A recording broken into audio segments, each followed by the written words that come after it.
સ્ત્રી અને છોકરીની આત્મા. વર્ષ 1950ના રાણી બજારની આ ચોંકાવનારી ઘટના છે. રામપ્રકાશ અહીં રહેતા હતા, જેમની દીકરીને 5 વર્ષની ઉંમરે કેન્સર થયું હતું.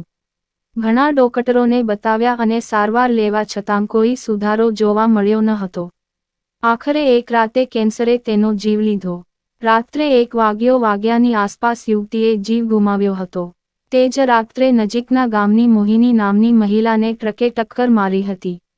મોહિનીના પરિવારે સંપૂર્ણ ધાર્મિક વિધિઓ સાથે તેને અંતિમ વિદાય આપી. હવે યુવતીના પરિવારજનો પણ તેને દફનાવવા જંગલ તરફ રવાના થયા છે. જંગલમાં જતી વખતે અચાનક યુવતીના શરીરમાં હલચલ જોવા મળી. મૃતક બાળકીની લાશ કેવી રીતે હલતી હતી તે જોઈને બધા ચોંકી ગયા. થોડી જ વારમાં છોકરી જીવતી થઈ અને તેનો પરિવાર ખુશીથી તેને ઘરે લઈ આવ્યો. તે જ રાત્રે ટ્રકે ટક્કર મારનાર મોહિનીનો આત્મા પેલી છોકરીની અંદર ઘૂસી ગયો એનો કોઈને ખ્યાલ નહોતો. જ્યારથી એ છોકરી મૃત્યુમાંથી પાછી આવી ત્યારથી તે એક ખૂણામાં ઉદાસ અને ચૂપ બેસી રહેતી. એક દિવસ તેની માતાએ તેને પોતાના હાથે ખોરાક ખવડાવ્યો અને તેને તેના મામાના ઘરે લઈ જવા કહ્યું. તેને ખવડાવીને અને તેને સારી રીતે તૈયાર કર્યા પછી તેણી તેને તેના મામાના ઘરે લઈ ગઈ. રસ્તામાં છોકરી જ્યાં ટ્રક અકસ્માત થયો હતો ત્યાં પહોંચી કે તરત જ તેણે તેની માતાને કહ્યું કે તેનું ગામ અહીં છે. માતાએ તેની વાત પર ધ્યાન ન આપ્યું અને હસી કાઢી.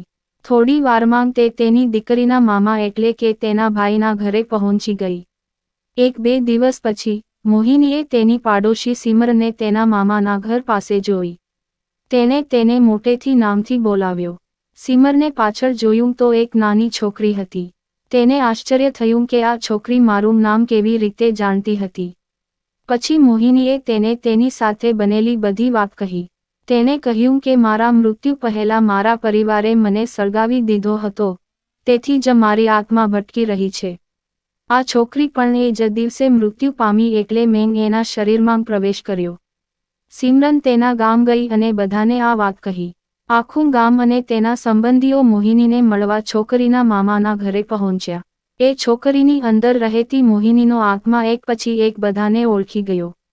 થોડીવાર વાત કર્યા બાદ તે તેના પરિવાર સાથે તેના ઘરે ગયો હતો. હવે છોકરીની માતા છોકરીને ઘરે ન જોઈને નારાજ થઈ ગઈ હતી. જ્યારે તેણીને ખબર પડી કે તે કેટલાક લોકો સાથે બીજા ગામ ગયો છે, ત્યારે તેણી તેને બોલાવવા ગઈ હતી. મોહિની તેના પરિવાર સાથે ખુશ પાછા આવવાનો ઇનકાર કરે છે. નજીકના લોકોએ તેને સમજાવ્યું કે તમે બંને તમારા પરિવાર સાથે રહો. તેનાથી દરેક ખુશ થશે. તમે કોઈ એક પરિવારને દુઃખી ન કરી શકો. આ સાંભળીને બાળકીના દેહમાં રહેતી મોહિની તેની માતા સાથે પરત ફરવા તૈયાર થઈ ગઈ. હવે તે બંને પરિવાર સાથે ખુશીથી રહેવા લાગી હતી. વાર્તામાંથી શીખવું: ઉતાવળમાં કરવામાં આવેલ કોઈ પણ કાર્ય અધૂરું રહે છે, તેથી કોઈ પણ કાર્ય કરતા પહેલા તેની કાળજીપૂર્વક તપાસ કરી લેવી જોઈએ.